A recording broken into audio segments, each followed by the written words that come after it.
Are you ready for a marketing idea and strategy that you probably aren't doing that could change your business, get you in front of more ideal customers? That's exactly what we sit down and talk with best-selling author, Double Your Sales, Zero Salespeople, Jessica Embree with Tulip Media Group. And look, we're going to be talking about it. We're going to be talking about print marketing, digital marketing, and halfway through the episode, you're going to hear me and Courtney just be like, wow, this is amazing. This is brilliant. Now, it took us a hot minute, all right? It took us a hot minute to catch on to what we were talking about. But once it clicked, we believe that it could extremely benefit you and your agency. With that being said, let's start the show.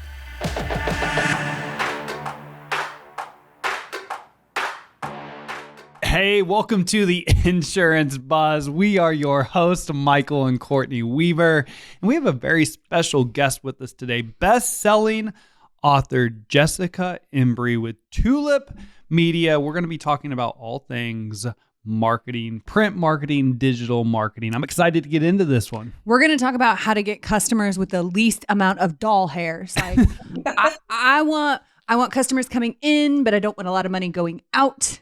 That's what we're going to focus on today. Love it. I love it. Thank you so much for having me, Michael and Courtney. Yeah, we're super excited. So let's get into this. All right. I want to talk about some print marketing. All right. Because some individuals that have been following the buzz for any certain amount of time know that, like, I've talked about print media. I didn't have the best luck. Like, we lost 10 grand our first year with print media. And obviously I was doing something wrong. And that's what caught my attention with you. You're like, yo, we can do this. Agents are having massive success. We work with insurance professionals all across the country.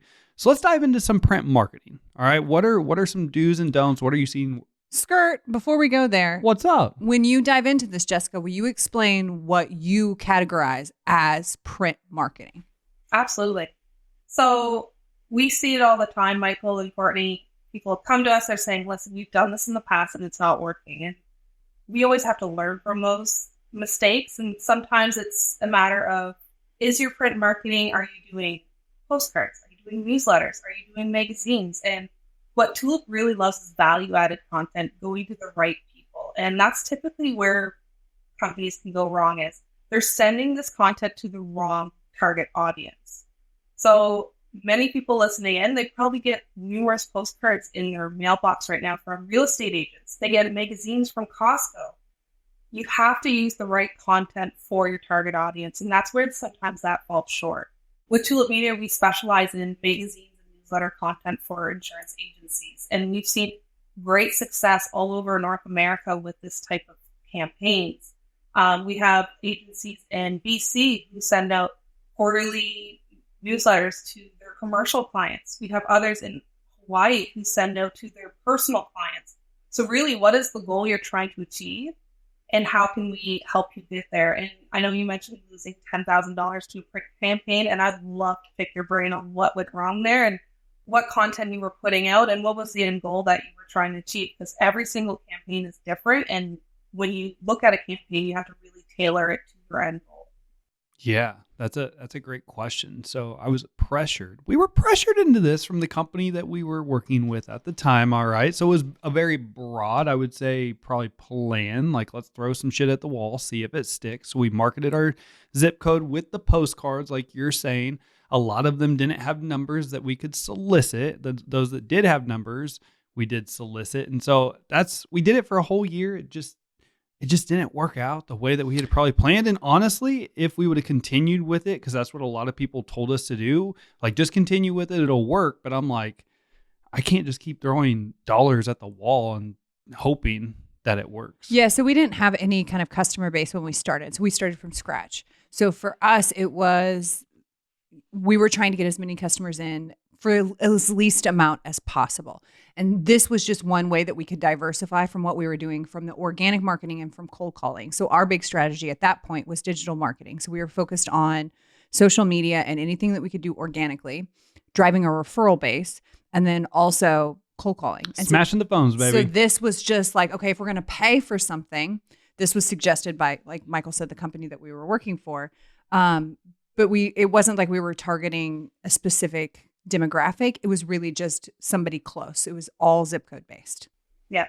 And what we like to do at Tula Media is an integrated approach. So we'll look at your current client base and say, okay, let's keep nurturing those people with value-added content, free downloadable content, quizzes so that they can look at, because insurance industry is always changing and so are businesses. So they might not be covered like they were a year ago. So having free quizzes in print media is great.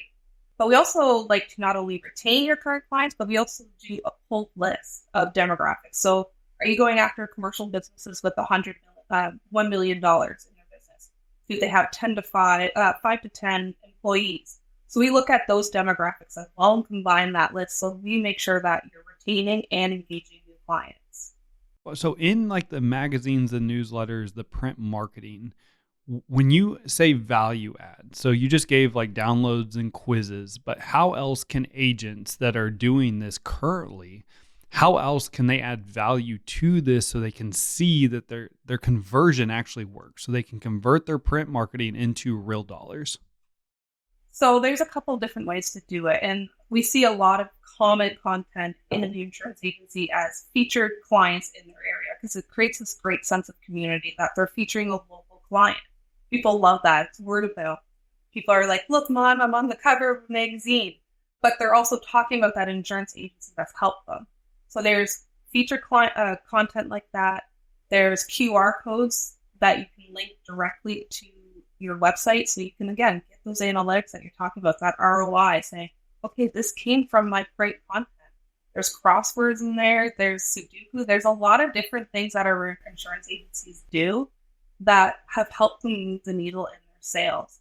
Now, print marketing can be a long-term game. You said that already, Michael, that it can sometimes be a drip campaign, which is why when we're typically working with an insurance agency, we say, let's combine this with some digital mediums as well. Let's do some PPC advertising. So we're using a pull strategy and a push strategy in your marketing. Okay, so when you're combining, and this is where I'm like, I start to nerd out. So when you say that this is a long-term strategy, so we're looking at the print side of it first, and you're coupling that with the digital side. So are you duplicating the same kind of information? Are we still having downloads and opt-ins from the digital side? Like, are we trying to pull them from the magazine into like an email list that we own? Like, what's the goal? What are we actually trying to get from the print, aside from just the obvious, which is a quote? If we don't get a quote, we don't get to call them. Is it just awareness, or is there a way that we're building like an email list too? There's absolutely a way you can build an email list in your print campaigns. We've seen everything from cyber liability email campaigns being built using their print medium to house insurance. So there's a lot of different things you can do to build your email list. If your email list is growing, your business is growing, is what I heard from someone said to me one time. But the nice thing about this is you can integrate that. So if they come in through digital, you can be like, hey, we have this free resource that you can get. Sign up for this magazine for free, give us your email, and then you start that drip campaign and you're hitting them with two different mediums. So it's a nice way to integrate that, and it's a nice way to go after new clients. I always like to know what we're doing wrong when it comes to marketing, because it's such an expensive thing. Is there like an obvious thing that you see, especially insurance agencies in the digital space, that they continue to miss the mark on? Absolutely. So to quote Donald Miller, author of StoryBrand, he says, if you confuse, you lose. And that is very easy to do in the insurance space. I find, especially myself, and I have a lot of insurance clients, so even I fall prey to this, but I get so overwhelmed with the amount of different policies, with the amount of different things that I would need to make sure that I'm covered. And that overwhelmedness is something that you can use kind of as a pain point in your messaging. And when it comes to insurance, the insurance industry, it's very easy to get lost in jargon as well. There's a lot of verbiage that the normal consumer doesn't understand. And a great example of that, and I always talk about this with my insurance clients, is you have to stop using the word commercial, because not everyone understands what commercial means. They think about business. So when you're using your messaging and your PPC campaign, doing your blog posts, use business insurance instead of commercial insurance, because it's searched more online. That's so good. Words that the customer would use, not that the insurance professional would use. Yeah. And that's so easy from a terminology standpoint, because being in the industry, you just throw these words out all the time and you expect PNC. Yeah, you we expect say that all customers the time. to know. Customers don't know that. Yeah. So that's a really great and valid point. That's really, really good. It happens even with new employees at Tulip. They're like, Jess, what is P&L insurance? I was like, it's just personal insurance. That's all it is. And they're like, oh. So it's just expanding on and getting out of that, what we call the curse of knowledge. I get it in marketing all the time. I'm like, look at this SEO optimized word. They're like, I have no idea what that means. I'm like, okay, I need to slow down here and talk on their level. I'm glad that you brought that up because I do want to talk about keywords because I think about how consumers look for insurance and they buy insurance. And there's a big part that they're using the search engines. They're Googling, they're using all those platforms. What are you seeing from like a keyword standpoint that insurance agents need to be including in their blog articles, their posts to drive that SEO, that organic, get them to the front without, I understand that it's a pay to play in most situations, but let's talk about organic words that we can use that will drive that SEO. I love organic words because those are words you're owning. In every publication and every program we start at Tulip, we do a competitive and keyword analysis. So we say, okay, what words do you want to own in your space? Who are your competitors? What words are they using? Can we steal a piece of their pie and start getting new business? So we really focus in on the words our customers and client partners want to use.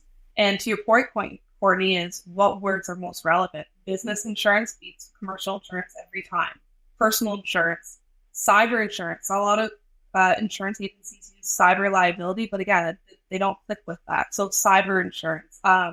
What does my business need for insurance? Am I covered for insurance? Insurance near me. So these are keywords that you always have to be mindful of, and that's why we're such big fans of doing this keyword analysis before we dive into anything, because we're saying, okay, this is the verbiage you need to use in all of your messaging going forward. Also, when speaking of like organic messaging, like when customers are leaving you maybe like reviews on Google, is there any way to like, should we be coaching clients as to, hey, could you mention this? Or is there anything that a customer could use to help that organic reach? They can certainly do that, because if you Google anything right now, if you Google Tulip Media, for example, magazine is a keyword that pops up for us in Google reviews. So when it comes to asking for Google reviews, always ask for Google reviews when the person is the happiest with you, that you know they're going to be. Whether that's you just saved their farm, or you just saved their business, or you got a deduct on their policy, that's when you ask for those Google reviews. And as a consumer, there's nothing worse than looking at a blank piece of paper. So writing those reviews can be tough. So typically, I'd always suggest saying, like, just send them a few of the other reviews that you've gotten. Sometimes it can spark their creativity there. And that way you're not telling them what to rate, but you're helping them write that narrative. So when I'm an insurance agent, and I am looking at all the different ways that I can market my business. You brought up print media, and you're talking about a physical magazine or a postcard. Is there anything else that falls in that print media category? For Tulip Media, our biggest focus is the print and the newsletters. Again, it allows you to send very impactful messaging to them on a quarterly basis or semi-monthly basis. It's usually a 16 to 32 page magazine full of content from you and your producers. So it's a tool for your producers too, to say, like, hey, did you see my article in my magazine last month? We do newsletters as well, but typically our insurance agencies love the feel of that magazine. It brings that credibility to the table, brings out longevity that they're looking for. So we typically stay with the newsletter and the magazine formats. Just so I can get this right, you're helping agents create magazines, or agency owners create magazines specific to their agencies, their producers, creating content about them, some value adds within the magazine, and you're sending it out to their customers and prospects that just like their own magazine. Is that right? Yeah. So, for example, we work with JGS Insurance in New Jersey. They send out a quarterly magazine that is filled with content that is from the producers, or our ghostwriters will write it for them. It will have a featured customer in there sometimes, and it will have other content of like events or news that are happening in their industry. And it's a great mixture of content that the commercial clients are getting to know what they need to know about their business and what might be coming up policies, but also it's a great, again, like I said, you're featuring somebody in that magazine. So they're sharing that around New Jersey for you. Okay, I got to share a story because I think this is so cool. We have in our neighborhood. Okay, now it took me a while to click of like what we were doing. And now I'm like, oh, okay, I get it. I immediately am like, all right, let's go to SEO. Let's talk about digital marketing. And you're like, no, hold on. So in our neighborhood, we have a magazine and it comes out every single month. And every time they always feature a family in, and we've lived in this neighborhood for 4 years. And I'm like, how the hell do we get in this magazine? I don't even care. I mean, it's like 1,200 people in our little community here. But I'm like, why are they on the cover? We've been here for 4 years. We remodeled a whole house. Like, I'm doing cool things. I got great music playing on this old school boat. And they finally reached out. And I was like, oh my God, it is my time to shine. Like, this is the moment. But I look through that magazine, not just to see like, I also kind of want to see what the inside of everyone's house looks like that's featured. I'm like, ooh, what's your house look like? But I'm seeing who's in the community. Like, what are as a small business owner myself, I'm looking at what businesses are other people in this community. What did they create? Who are they supporting? Things like that. Okay, I'm getting it now. It took me just a second, but I'm here. And I think from the client, oh, that's such a great way to do third-party validation because you're saying, look how great I am, only you're not saying it. Somebody else is saying it for you. And then they do the same thing. Your client's doing the same thing that I'm doing. I'm going, well, how do I get in that magazine and talk about my experience, show my house off? Yep. And then you have the QR codes to where you can collect their information if they're not a customer and add them to the email list. Oh my gosh. So this took us just a hot minute, Jessica, but this just clicked. If you can't tell, we're like, oh shit, this makes total sense now. I'm immediately going into it like, all right, okay. So can we talk about cost on this? Because absolutely. Because we talked about our $10,000 investment into our mailers, our direct mail that went to consumer, that was like a postcard. So if somebody wanted to send out 4 magazines a year, we're doing it quarterly, to 1,000 people. Mm-hmm. Let's talk about that. Let's run the numbers on that. Yeah. How many? So you have 1,000 copies 4 times a year. How many pages would you think? What's average for you? What are you seeing that's average? So typically insurance agencies, because there's so much to talk about if they're not niched down and they provide pretty much all the services, they typically between 16 and 32 pages. The other thing we like to offer to our clients is, listen, we understand you might not have all that content. So we have national contributors in a content library you can pull from. We want to make it as easy as possible for our print clients. So if you're doing a 16-page, 4 times a year, 1,000 copies, you could probably be in like $1 per copy range. It's just dependent, $1 to $2. It's just dependent on a few factors of like, are you sending it to just your local area? Are you sending it to just all of New York or all of Arizona? It's dependent on a lot of different things. So and again, I'm running very, very quick numbers. Yeah, this is great though. Wow. $1 a copy? Yeah, maybe even round up. Even if bring it's up the calculator and actually do this, but like sometimes our lowest print campaigns, which are newsletters, are running around $1,000 to $1,500 a month. Just depends on if you get all the bells and whistles. But I know when we start to get up to the economies of scale, we can get those per copy down very, very low. So it's dependent on a lot of different factors, but if someone was interested, they send in a quote with us and we just run those numbers. I'm doing it on a piece of paper right now, but I could open up a calculator and actually give you solid numbers based off of what we just said. But typically it could be between $1,500 to $2,000 a month. It just depends on the type of program you have. Oh my gosh. Okay. Because I immediately now start going, who do I want referrals from? So who are my referral sources? And I'm going to them and I'm saying, hey, I'm starting a magazine. I would love to feature you in this magazine as one of my referral partners. Let's work out a deal to where we can start funneling business to each other. You can share your snippet. I'll share my snippet. Like, oh my gosh, this is awesome. There's more. Okay. I love it. All right. I love it. All right. Show me. So a lot of our insurance agencies get their providers involved. So they're saying, hey, I'm doing this magazine. You have co-op money with me. we're going to use it in this magazine. So some of that money gets subsidized, or some of that programming gets subsidized from their providers as well. Oh my gosh, because you could talk about what's trending, why rates are going up. Like, this is everything that you need to know. This is the questions that you need to ask when you have your next annual appointment with your insurance agent. Hey, haven't had one yet?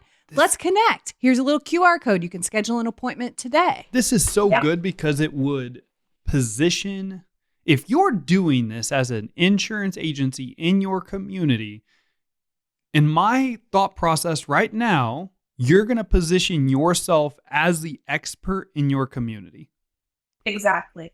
And it creates a sense of community too, because they're like, aren't you that insurance agency that I get that magazine? That's that brand awareness you're looking for, that credibility, that longevity, because you get thousands or hundreds of emails every day in your inbox.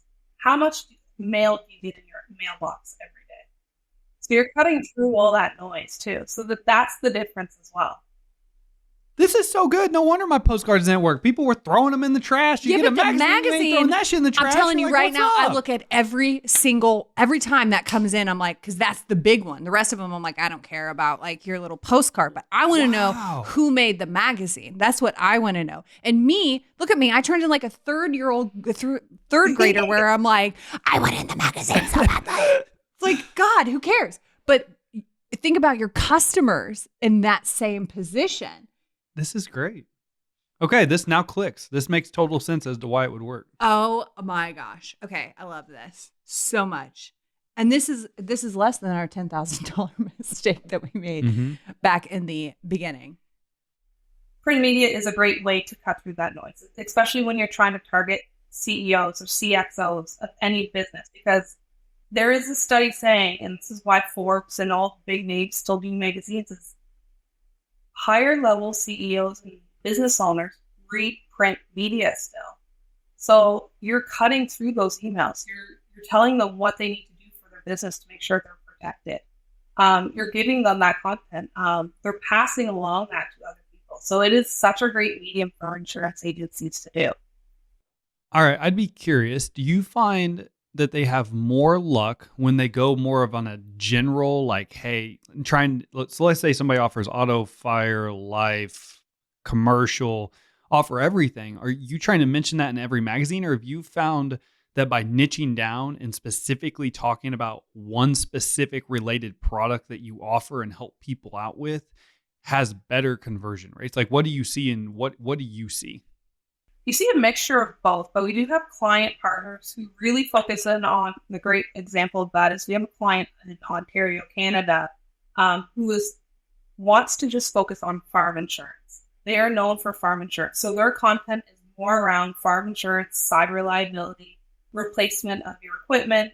That's what they're focusing on. And what we like to do before every magazine is published is have a kickoff call. So we sit down and say, hey, Michael, hey, Courtney, what do you want that theme to be for the magazine this quarter coming? Okay. How far in advance are you writing content for the magazine? Like from idea to production, how long does that take? It depends on your program. So if you are doing bi-monthly, monthly, or quarterly, we usually like to start 5 weeks before deadline, just to sit down with you and say, what do you envision for this publication? We help you out with that vision, because some of them are like, I don't know what to do here. That's where we can step in. We offer our ghostwriting services, our proofing services, our design services. We hadn't covered for everything. So it could be 5 weeks. And then once we do that deadline, hit that deadline date, all your advertisers are in. If you're doing that, we go into design and proofing and then upload. Oh, man. I know what I'd be talking about right now. I'd be talking about life insurance, and I'd be talking about money. All right, that's what I would be doing. I would do a full expose on why insurance rates are going up.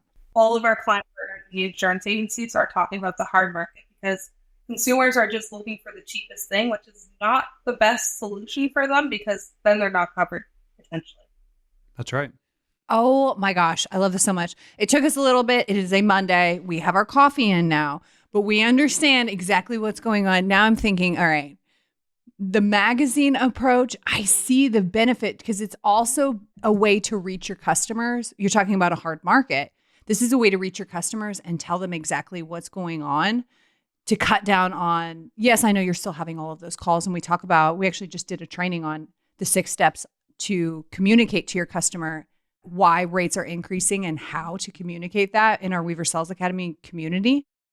But this is also another like dual effort on how to get information out there about what's trending in the insurance space. Yeah. And also what you guys are doing, I love, because if you all are doing a magazine, will you duplicate that information over to an online newsletter as well? So you hit kind of 2 target audiences depending on how they like to read content? But wait, there's more. No, yeah, we're big fans of repurposing content, Michael. So you've already put in all the work of creating this magazine, this publication. You've worked with our ghostwriters. We've gone back and forth in design. Why not put it on your blog? Why not repurpose that into your email newsletter as well? So repurpose that content. You've already done the work. You might as well put it out else on your social media. Okay. So good. This is great.